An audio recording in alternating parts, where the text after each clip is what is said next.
Good morning. Welcome in, everyone. We'll get started in just a few minutes.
Okay, good morning. Hi, welcome.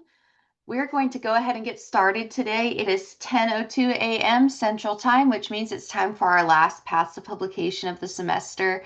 I'm really excited to share this learning experience with you all, and I have the greatest honor to introduce our expert for the day. Our expert today is Dr. Seung Yoon, and he is the president of the Academy of Human Resource Development for the 2024 and 2026 term. He's a faculty research fellow in the College of Education and Human Development. His research integrates leadership, learning, knowledge sharing, and technology to support employee and organizational growth, drawing on social capital, network science, and data analytics. He's also served 2 terms as an associate editor for Human Resource Development Quarterly. I'm so excited that Dr. Yoon has decided to share his knowledge and join us today. And so with that, I'm going to pass over controls to Dr. Yoon, and he will get started with his presentation. As he presents, please put any questions that pop into your head in the chat, and we'll have about a 10-minute Q&A at the end that I can help facilitate to get your questions answered. With that being said, good morning and welcome, Dr. Yoon, and I'm excited to pass over controls to you. Thank you, Jordan, for your very kind introduction. So let me bring my screen here and click from the beginning. We tested a couple times and let me know. I heard I need to click this on my computer to have a full screen. Can everyone see the screen well? Yes, it looks Awesome, great. great. Perfect. So, the title of the today is Publishing in Academic Journals, Quality, Process, and Practice. I wanted to make this session as helpful as possible. So far, this is about my 25th year full-time as a faculty member. This is my 5th year at Texas A&M, and I had probably published over 70 some peer-reviewed articles through different journals, and there were lots of trials and errors. And so I wanted to share the tips as much as possible, what to do and what not to do. And I know this is a finals week, so thank you again for finding time to be here. So I will just to mention a couple of things here. We do research and we go pursue what we do because we truly believe it matters. And so we want to also, through our research, make an impact and connect our research to practice as well. And so, in addition to those publication, professional experiences, in my previous work, I worked as a accreditation evaluator, seeing what academic institutions have to produce from the student affairs side and academic side. And the discipline I work is very application focused. And so I did industry projects once in every 1 or 2 every year before I came. These days, I am working on more grant work. but formerly I worked as IT manager 6 or 7 years. I learned, studied technology, programming, like a network, servers, and personally, I am a little bit frustrated when we keep talking about technologies and these days AI. I happen to luckily work as a faculty research fellow in the college, but also a faculty fellow for the Center for Teaching Excellence. We are doing like student learning analytics, examining a large amount of Canvas data. And I am also on the university AI committee, hearing what's happening at other colleges when it comes to the space of AI. So if there's any topic I miss or you want to like hear more, I come to my building on the fifth floor at Harrington, 575, I believe. My door is always open. I have an open door policy, so please welcome and stop by. So, uh, HRD, many people know, like hear about EAHR.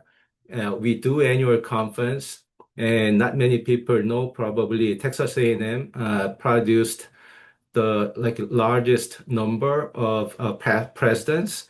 I believe the association started in early 90s, and I just finished my 17th president term.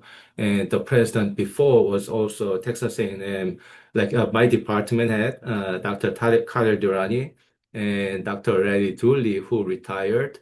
But the current president, incoming president, are also A&M graduate.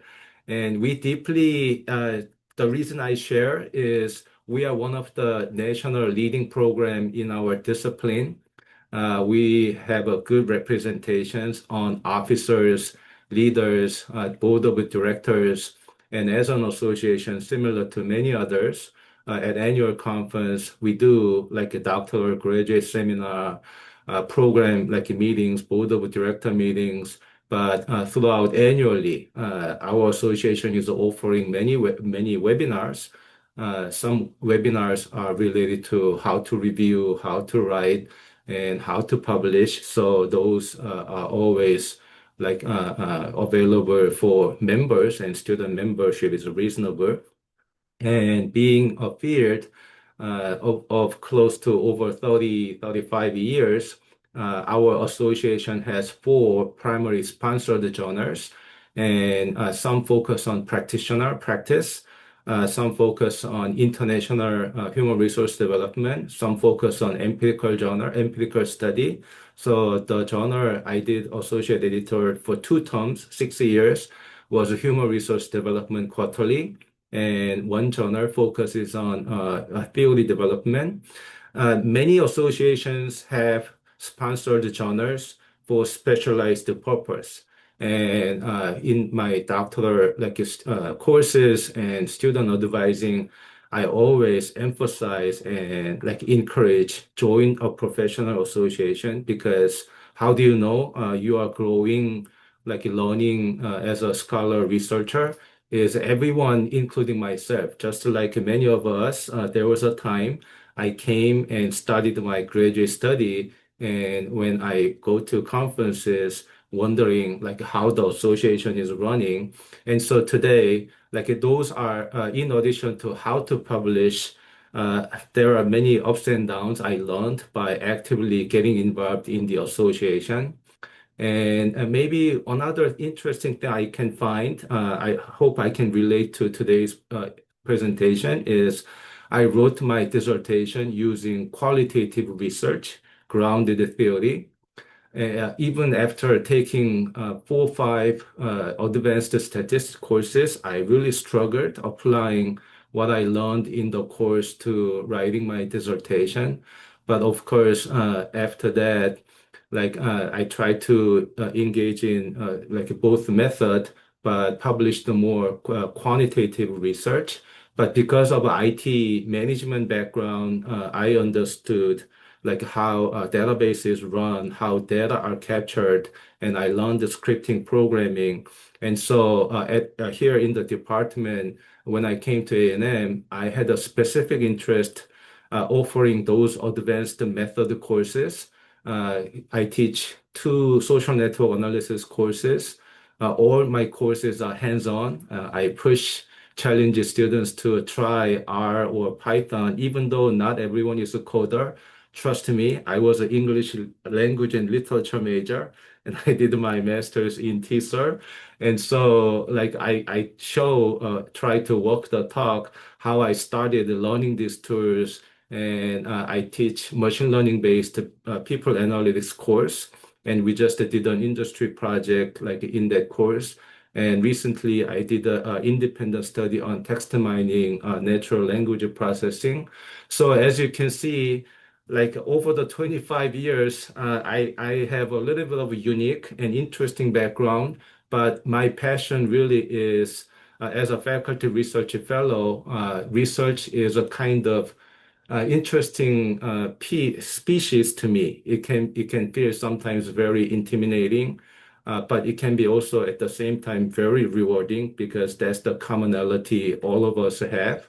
And so, like I mentioned, computational social science method, I developed like this passion over the past 10 years, but I'm not saying this method always are better like with the previous background in qualitative research and like a survey research, I always start my project and research through interviews because you can learn a lot more about what's like going on and what's the challenge here, uncertain aspects of the project or research endeavor here. But in the college, I hope by more collaborating with the FC and through research enterprise outreach office, this research method, I know it's not for, like, not everyone will love to learn about this method, but if you see and agree, AI is becoming bigger, like more huge, and we are gathering, producing more digital trails, then these are great, like a method.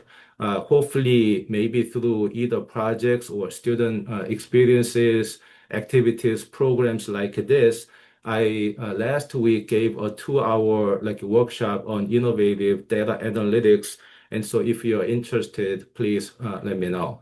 So my area is specialization these days is people analytics. And sometimes it's called, because these phenomena are relatively new, there are different names, similar names, related names, and people are confused. And I developed my this research agenda after getting tenure. So before the time I got my tenure, like there were no terms or published papers in this topic. And I didn't create the term, but these terms became very popular where even when I really didn't specifically understand or use the term. And so for when I worked as an associate editor, I wrote pieces about how we apply like a computational data analytic approaches to research. And I provided another editorial wrote on an empirical study example. And last year, 2 years ago, it took me about a year, but put a special issue on introduction to people analytics for one of the leading journals in our field.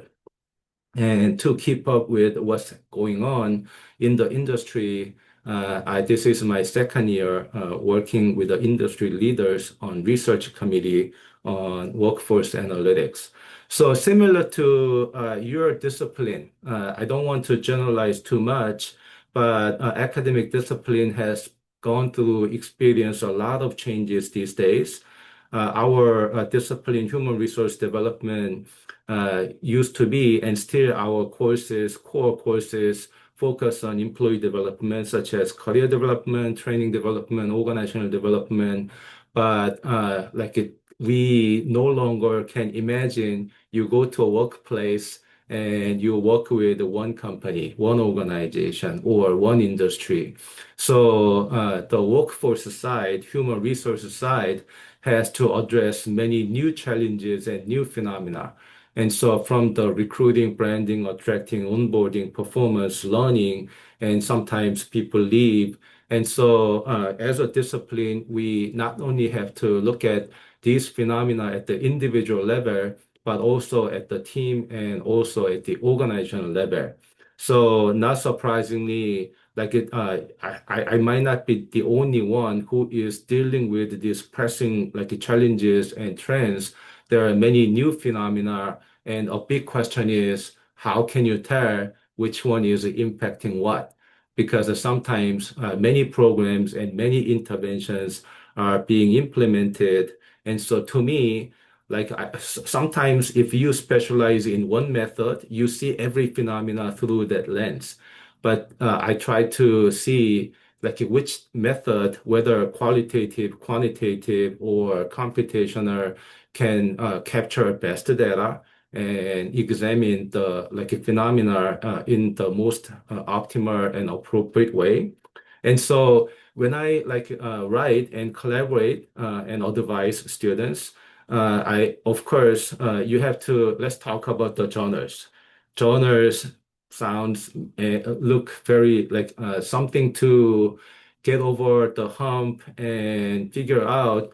But if there's no genre from a discipline, quality genre, then probably there's something wrong. So if the field discipline is growing, then more people should come to the association, come to the discipline, and share their knowledge. And so genre plays a key gatekeeper.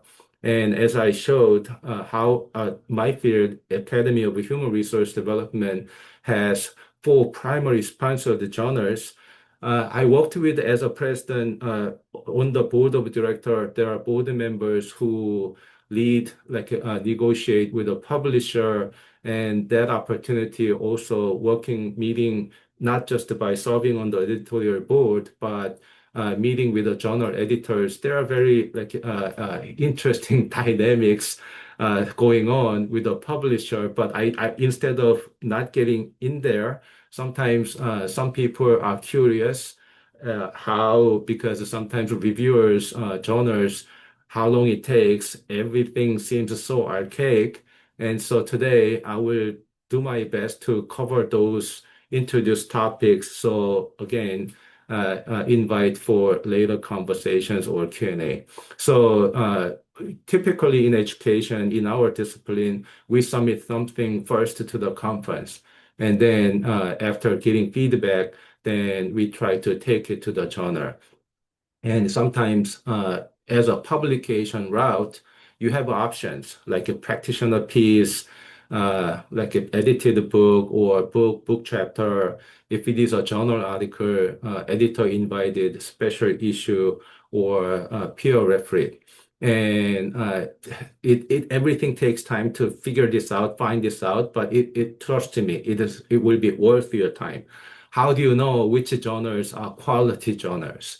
So as science index exists in engineering and STEM, in social science education, normally it's not absolute truth, but most academic institutions, most countries will highly value social science citation index journals, SSCI, and there are Scopus journals, there are numbers scores such as impact factor, size score.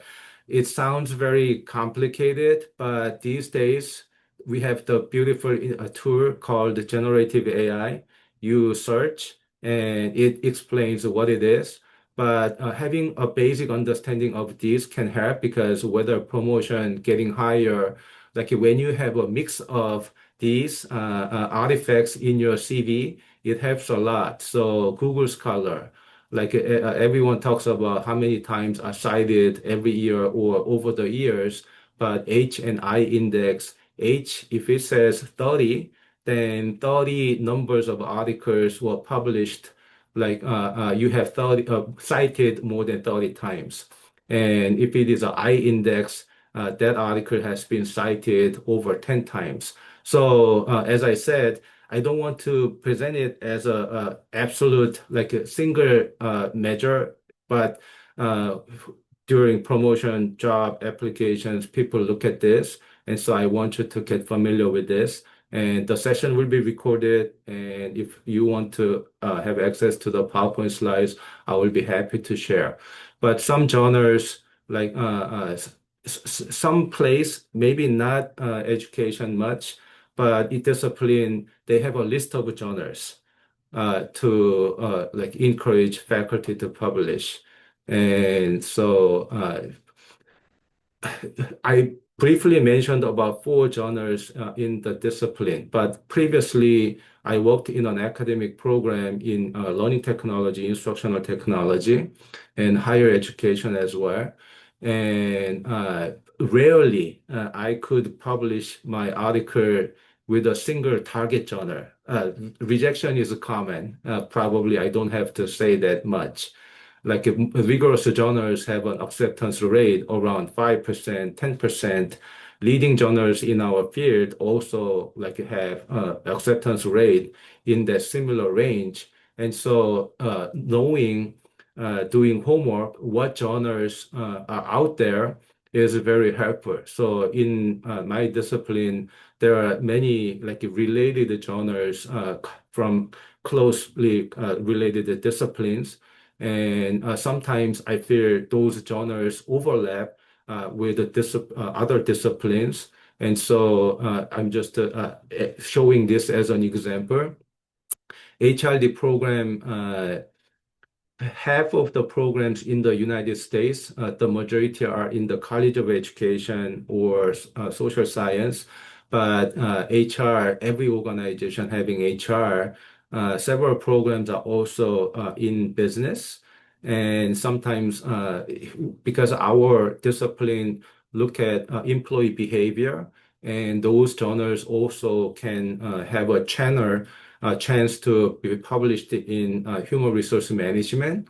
And so in my case, I try to pick up if work on something that is innovative and it's not directly related to my discipline, what maybe another discipline that is most close to my area, we can publish the work. And management, OB, same thing. But I highlighted some of those that focus on learning and education and small groups and team. And so often, like when I ask my advisee intentionally or in class, are you familiar with the leading journals in the field? Or in what's the topic you are working on? When I hear their topic is probably not those that are most frequently like examined in the discipline, and definitely they have a strong chance that their research can be welcomed in other disciplines. And so for those background, because I do research on like computational method and technology to connect leadership, learning, and change. So I often look at these other journals, and if you have a chance to like just check my Google profile once, then you will see I have like my work has been published through like these. I wouldn't say all over the place, but three, four closely related journals. Okay, and interestingly, sometimes these journals maybe five. I always have to publish there, and my work will be published there. It doesn't happen that way. Maybe, but still, uh, continuously publishing, having a build up your study from on to a single or two journals can be definitely helpful. If that's a journal everyone reads in the field, and you like start getting your names and topics associated, people recognize your work, that's always a good approach. So when you pick a genre, other than those factors, information sources, always ask if there's a professional association behind, and if the genre is like from a reputable publisher. Well, people talk about Elsevier, Sage making huge profit, but we in general agree. Wiley, like Taylor Francis, those are like have many genres that are respected. Okay. And also encourage, please check the editor and editorial board. Members, if like faculty from leading institutions serve on the editorial board, that's usually a good indicator. And I don't want to get into too much talk about MDPI frontiers or predatory journals, gray journals. I am always hesitant because these MDPI frontiers indeed have a very good, legitimate, highly respected journals and editors who are recognized in the field, but also they created and definitely increased malpractices, not the best practice, to create more special issues, rerouting your submissions to other journals, creating more journals. And so it's the business model they have. And I heard varying different opinions about whether journals from these publishers are good or not. Maybe if one or two, sometimes if you don't have a choice and you did your homework, that's a good journal, probably. But in general, I wouldn't advise my students to publish or consider these as the main source. And so, author guideline, all the legitimate quality journals do this. And they provide open access, free download, and search the past issue. So there's no easy way to really, even after reading the journal scope and author guideline, whether the topic fits or not. And so spending maybe 10, 20 minutes just to go through table of contents, what people published, and cutting down or increasing word limit is always a challenge. So in my case, I try to get familiar with what's the maximum word limit, and because some journals ask no more than 5,000 words, other journals put are more generous to allow accommodate around 8,000, 9,000, but rarely any journals will accept over than 10,000 words. And so the journals publishers provided this. And so those are a little bit of how do you identify, pick a journal? And when it comes to so what paper do I publish? Empirical paper, study, or literature review? So in my case, since I started my faculty career, I try to set a goal, maybe no more than five. I cannot manage more than five articles. If I publish more, I don't have time to really read and study. And so I kind of set a personal, rule, principle, maybe a couple of conceptual literature review papers and a couple of empirical research papers. And so I put a article example there. And when I introduced this, there are two types of articles. One that explains how you conduct this type of review.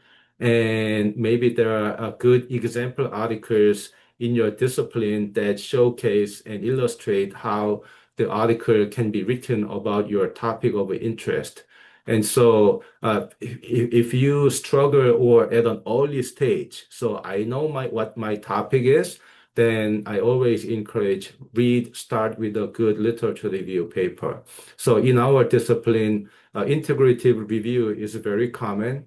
So when topics, related topics, for example, whether it is a creativity, hybrid work, leadership, workplace climate, then integrative review doesn't limit to a conceptual paper, literature review paper, or empirical paper. It is a little bit more flexible, but always the outcome is what is the current and what are gaps and needs. And through the review, researchers present either research agenda, settable agenda, or a research direction, or maybe a conceptual framework models that this synthesis indicate. And sometimes scoping review, systematic review, these can be related. And so, as I said, I put how to do source below. And on example study, I did. And so I wanted to share out of my experiences. And so systematic review, I will talk about it first. So if the topic is mature, there's a strong chance systematic review might exist out there. So if you study student motivation, learner control, mastery, or student engagement, then I bet there will be systematic review done. So systematic review, like people study same topic, similar constructs. People may use different instruments, but when you search the literature, like of course, a manuscript, the whole text body is broader, but abstract really summarizes, and title really is another succinct, like a summary of what the study is about. And so you start from the broader like category to like filter down to most specific and most relevant.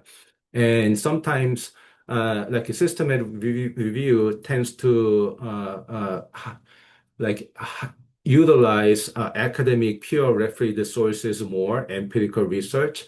But sometimes the new phenomena, there are like a good professional magazine, great literature, even such as chronicles or like white reports in your discipline. You want to incorporate those, then you can use a scoping review. But whether either way, there's a great guideline how you filter this down because it's not to make a researcher's job more difficult. You don't want to from the scratch. You don't want to recreate the wheel. And replication is critical. So this is why like these methods were developed in healthcare, in management, but every discipline, I am seeing that more disciplines are adopting like this approach. And the last one type of review is meta-analysis or meta like analytic review. So if the topic is mature, I said systematic review might be available. But also, if there are a lot of studies, empirical studies, measuring scores or statistical significance, there's a strong chance meta-analysis also exists. So this example, in order to implement, I know FC offers a course on meta-analysis, and so effect size is a language people need to get familiar with. So because if people use a different scale, like Likert scale or measurement score, then everyone cannot compare the same score to other studies. And so whether correlations or R square or mean difference, there are like techniques to make the score comparable. So depending on the design, whether it is a prediction study or group comparison study, like these metrics are available. And so informal learning has been a very like frequently discussed topic. And in our discipline, there are scholars who developed a good scale, and this has been used a lot in articles and dissertations. And but in the organization, people struggle like reporting what are the evidence and impact of informal learning. How does that affect turnover, satisfaction, and maybe commitment? And so when there are over like who knows 30, 50, 100 empirical studies that looked at the same phenomena, the beauty is, will you trust a result from a single study or a study that synthesized and compared these like different closely related studies? So that's the beauty of meta-analysis. And I want to go over maybe like a common maybe struggles experiences when people engage in empirical research. Because in my department, I teach leadership courses in leadership management and evaluation. But when I teach research method courses, my graduate experience, program doctor experience, of course, dissertation is the first time you become engage everything as a original study, you become an independent like a researcher. But experiencing like a hands-on empirical research was not a rare chance, and there are common struggle areas. And so as you start like preparing your manuscript, so I wanted to share this. What's your problem? What's the gap? What are you trying to do? And the beauty of manuscript is like even though the exact title is different, is they have a common structure, and sections must build up and align. And I cannot emphasize the word alignment, alignment, and alignment. And I tell like students, if the manuscript reads okay without the sentence, don't include it. So include only what is absolutely important, critical to you want to say. And if it is something nice to say, don't include it. And like many manuscripts, most manuscripts published work look clean, but commonly the majority, 95, 99% of published articles could be published through maybe like three, four revisions. Two is even rare. Maybe three is the most common. And in some cases, people brag about like this manuscript was revised 5 times. Maybe one or two articles I published. I didn't want to give up on the quality, but we ended up like trying up to close to 8 or 9 different journals. But so before you write, read 10 or 15 relevant, rigorous articles. And if people don't do this, and like if we ask, do you know who are working on your subject, or like what pieces, key pieces are out there, then it's not easy to articulate like what you try to do. And so create an outline. Always manuscript starts from general to specific, and you will find paragraphs, contents are being moved around your manuscript a lot. That's fine. But this is a kind of I adopted someone said, and like I don't remember, but someone shared this, what she heard from another senior colleague. So start writing when you almost visualize it, draw a picture. So that was a kind of interesting advice, but I found it very helpful because without really putting like what's in your brain into writing, it doesn't become very concrete and specific. And so try to prepare a main story about your topic and write for target genre. So in addition to finding like what the primary target genre can be, always I start and encourage like identify 3, 5 genres in order. The chance for getting reject is so high if you aim for a top leading genre. And so I encourage find 3 up to 5 genres that require similar word limit as using same citation style. And some journals don't accept literature review, empirical paper.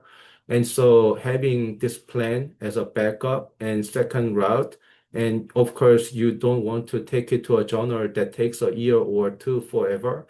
Some journals, more journals these days publish when the initial submission was submitted, and revision and final publications.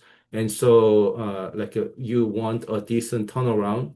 Many journals, including journals I am aware, try to like work and actively follow up with the reviewer for 6 months or so turnaround. Okay. And academic integrity. Yeah, people sometimes skip this, but like don't ever copy paste from others with the AI. It's getting easier. But if you cannot explain in your own words, it's not your work. And try always a paraphrase. avoid using single sources, citing multiple times, several times repeatedly, because it gives an impression that you are relying on single source. And so use quote like sparingly, not too frequently. Again, it gives an impression you don't have your own voice, but those short quote, direct quote can be used as an emphatic point. And for introduction, I don't want to repeat or go too much into what many people already emphasize, but why now? Why is your study unique and what it contributes is like what an introduction starting from the key trends, issues, relevant issues, but what people studied and where are gaps and needs and what is unique, why your study. So you have to have that. And I often find like there's a confusion between theory and conceptual framework. Most times, conceptual framework, research framework are the same thing, or research model, because those terms tend to be used more in the quantitative orientation. But conceptual framework is more about connected concepts, research model, research framework. And still, the reason you get rejection from the journal is what is your main theory? What are theories that are connecting these topics, constructs you are studying? And so when your study is trying to connect like multiple topics, so for example, my introduction, I mentioned I am interested in connecting leadership, like workplace characteristics and technology and employee behavior, because I truly believe in we don't change our behavior as by just peers or like one single reason. There are usually for employees to change their behavior, improve their behavior. Like that's a result of multiple factors, including leadership, culture, job characteristics, and every study will be unique and different. But as a researcher, like you have to work like a photographer. When phenomena environment is blurry and constantly changing, research theory method are our best tool, and a scholar researcher's role is to find the best clarity and focus. And so after reading like articles and integrating them, and you create either hypothesis or research questions, then if you can visualize, like this is an example for quantitative research, but still qualitative research can do the same thing. And when it comes to, so following research purpose questions or hypothesis, method section follows. And I will not get into the statistical part, but only areas people like sometimes don't hear much. And so, for example, like reliability, validity, people report alpha chromosomes reliability, this like a number from the current study, but always these validity measures, numbers, scores, reliability measures are study specific. And so the more you report how this was validated or reported in the previous study, especially from a rigorous journal, that's good. And qualitative study use a different approaches, but like a trustworthy triangulations, a member check. Uh, Before I came here, I taught, happened to teach qualitative method course as well as a statistics course. And so when I share, like, please don't consider qualitative or quantitative as either, and don't criticize the other because each design has its own strengths and limitations. And your body of knowledge, the topic is always grows when both like a design, more studies coexist and inform each other. So, for example, I will not digress much, but when I hear mixed method, like combining survey and interview is not a genuine, deeper, rigorous research method. Like John Creswell wrote a great, like excellent book, research method, mixed method research, and it can be combined in a very like a different way. Can be one design can be embedded, or both can be in parallel in terms of like a scope and resources. It can be sequenced, and so it is your purpose and research questions as well as the resources and the skills and like decisions the researcher has that drives and determines the method. But again, the key like factor to consider is replicability. Yeah, your study can be very creative and innovative, but your study, don't forget, is one of like studies that more studies there will be impactful for the discipline. So when you report a sample, like first study, empirical study, especially when it comes to collecting data, like your number of respondents, willingness for people to respond, like a timeline. For example, you plan to finish your data collection in 2 rounds or in 3 months, can always go wrong, will always go wrong, but your logistics estimates will get better. And so just wanted to share that as well. But these are like the more clearer your manuscript addresses this, and there are always sources. So one thing I like to emphasize is whether it is a sampling, qualitative, quantitative, probability sampling, convenience sampling, always if it is an important decision you are doing as a researcher, cite. There are people who have done homework for you. Okay. And another common reason manuscripts are rejected, explain the term upfront and use the citation again. And because it's so easy for us to get hung up on wrapped up the phenomena topic we are interested. The terms are clear to you. But even rigorous journals, the most common mistake experts make is they forget what it was like when people don't know and people were not skilled. And so if it is a new topic, new phenomena, or core constructs for your study, then start present, include definition as early as possible. And like when people use a survey items, a common question is how many items are allowed or how many items are useful. Where like if people don't realize or don't learn trained well, if you have more than 7 items on the survey, this can be a surprise. Having 10, 12 items no matter how good, valid those items are, doesn't increase the statistical property for validation purposes, reliability purposes. And so I put a very short, like easy to read book here.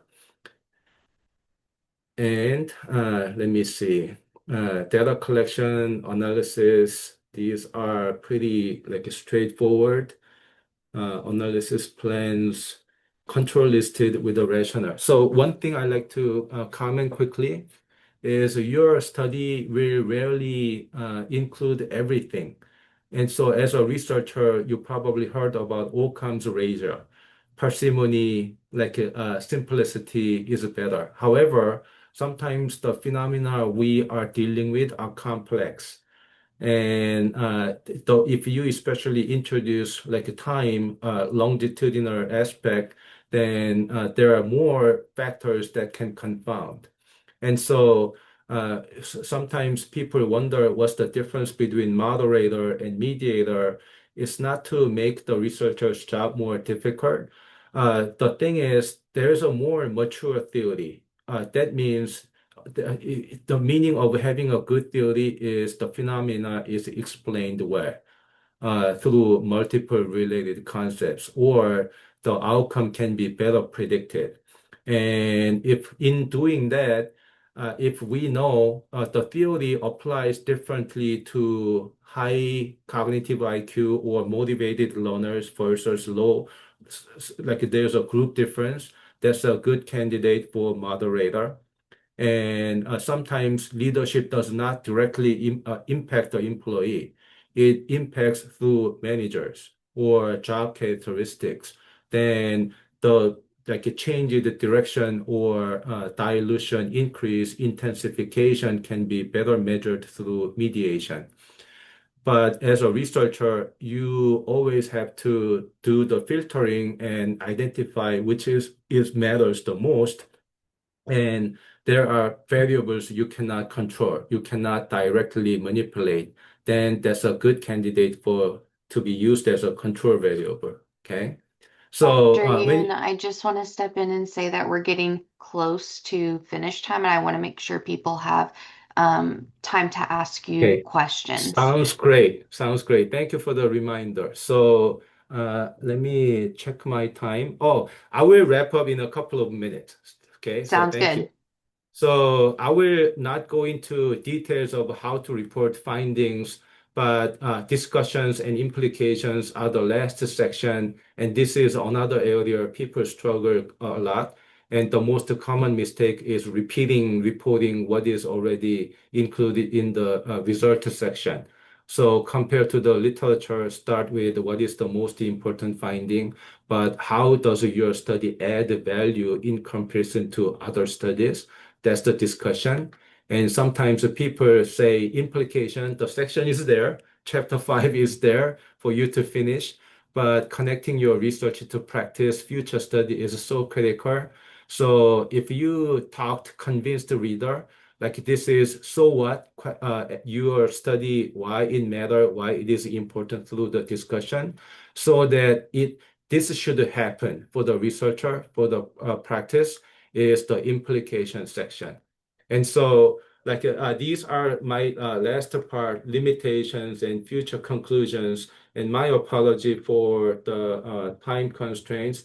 But the final point I want to talk about the reference is sometimes students here use the last 5 years or 10 years, but your reference, reviewers actually go through the reference, caring reviewers because when they skim and take a look, then they can see where you got those sources.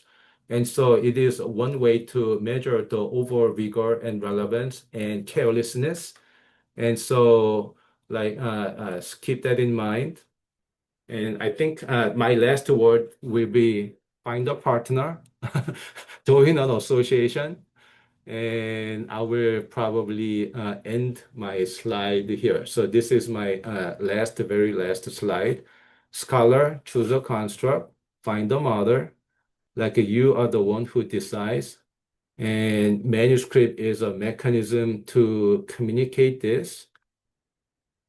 So thank you. Let me see. Yes, I will stop my presentation here.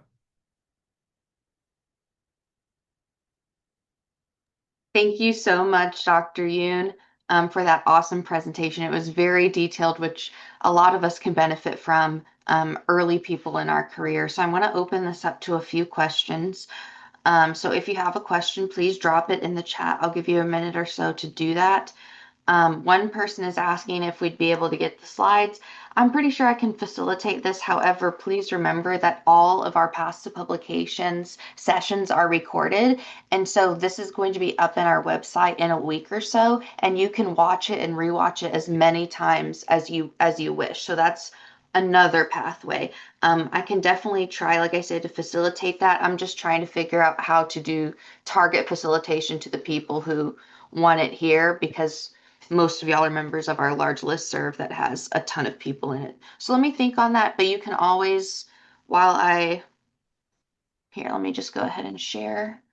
Yeah, I I'll am put the checking the contact chat room too. information on the screen and y'all can just email me if you want it, and maybe I can just facilitate that way. So I'm going to go ahead and put my contact information on the screen while we continue.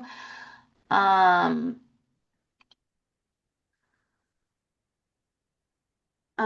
I have a comment from Anna. I also wanted to shout out that we have international partnerships, such as our partnerships with the Georgian University of Griegel. and they are actually going to be, they have been doing our workshops in series, which is a really cool thing. And so every semester when they do our workshops in series, they do a sort of certificate program for that. And today's their graduation for it. So I do want to give a shout out. That's very awesome. They've done it with us for several semesters. And I really hope that they continue getting value out of the experiences we provide. And we're hitting topics that are of interest and are relevant to them and to our whole audience. So I do want to give that shout out. Congrats to them. Um, Still working on pulling up my information, but you will have it in just a minute. Does anyone have any questions with Dr. Yoon as we still have some minutes left? I know I have one, but I'm sometimes bad at talking and doing a task at the same time. So I want to see if somebody else can ask a question and he can answer while I pull up what I'm looking for here for y'all. I'm looking, lots of thank yous,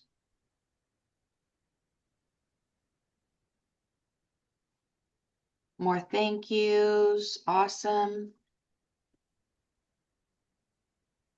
I appreciate the comment. If w- in the meantime, waiting for questions, something I always share, uh, try to share more is as a researcher who loves the method of network analysis. Because about mid-career, that was my aha moment. Even though we have these powerful tools in order to scale our daily work, if you look around, it's about people working together. And when we take up new tasks, the most challenging thing is like finding out who can help and who knows what. And weak tie is most difficult to make, even though everyone knows the concept of a strong tie, weak tie. And so, behind the reason I encourage joining the association, diversify your experiences. Like this is all about weak tie. Without this experience, I have never met most of you, but I invited, encouraged people to join or talk to each other because I often meet with Dr. Irby, who does an amazing job, great job in mentoring and creating partnerships. And those really benefit, especially those who join the community first time.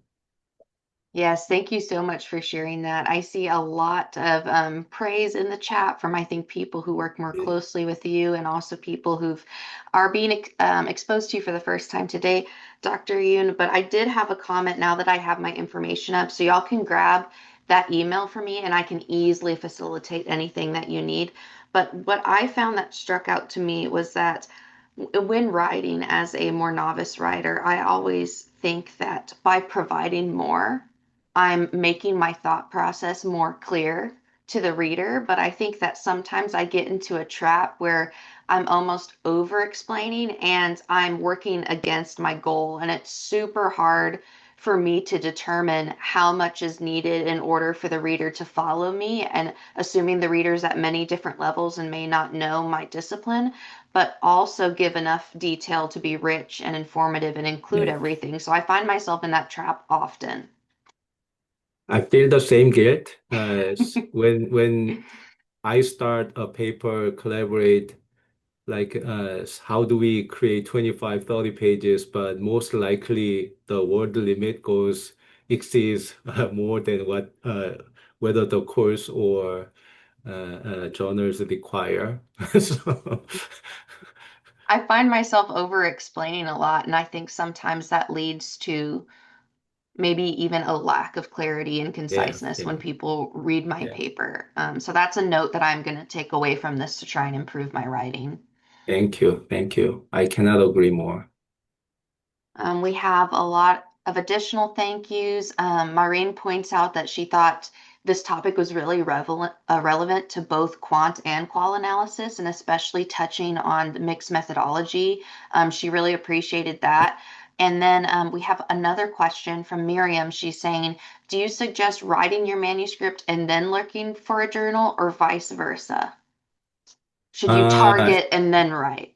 it will be always good to start with the journal, start writing, but I forget sometimes what I found, what I read from the journal guideline. I end up find myself going back to the journal guidelines. So it rarely works like a step A, then step B. Most writing will be iterative. Hmm. Awesome. Thanks for that answer to that question. I'm looking at the clock. We do have a few minutes to hang out if anyone has Okay. more targeted questions. But if not, I want to thank you for joining in for Past the Publication this semester. We're really looking forward to presenting a Rockstar lineup for fall. And then because my information's on the screen, please email me if you have any questions, but also if you're looking to see a certain topic next semester or a certain speaker, I can try and facilitate that for our lineup. I really appreciate for today, and I will hang around for a couple of minutes.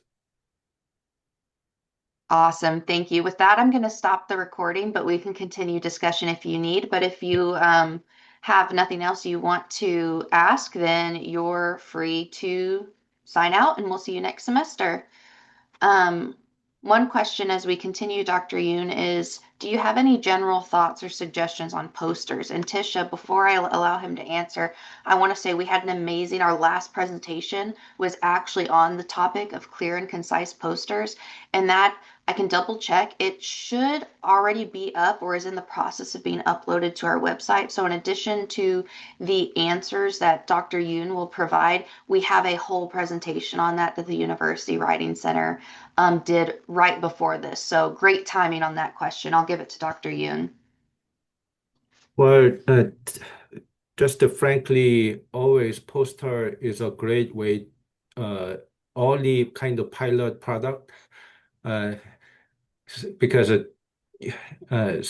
rarely people convert full paper manuscript to poster, but certainly produce a research poster first, and then share it, get feedback, and then develop further into a manuscript. So that's just my personal approach.